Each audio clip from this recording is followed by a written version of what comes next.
Perkenalkan, nama saya Kasis Katara Manua. Saya siswa SMK Negeri Tomberua. Jadi hari ini saya yang akan merawat Bapak. Ya. Baik, hari ini kita akan melakukan latihan nafas atau latihan batuk efektif. Yang batuk efektif ini Bapak, yang pertama untuk mendorong dahak dari saluran nafas yang lebih besar, dan yang kedua untuk mendorong dahak dari mulut agar sekret cepat keluar. Kalau Bapak bersedia? Sedia. Baik Pak, langsung saja.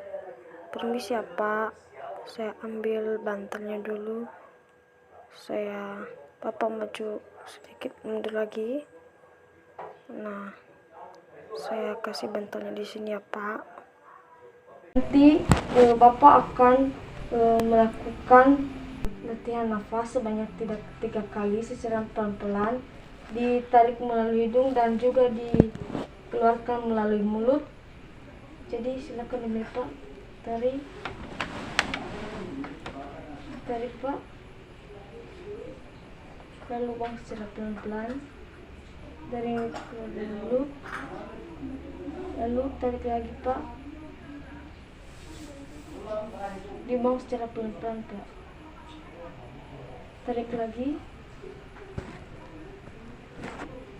buang, langsung batuk Pak.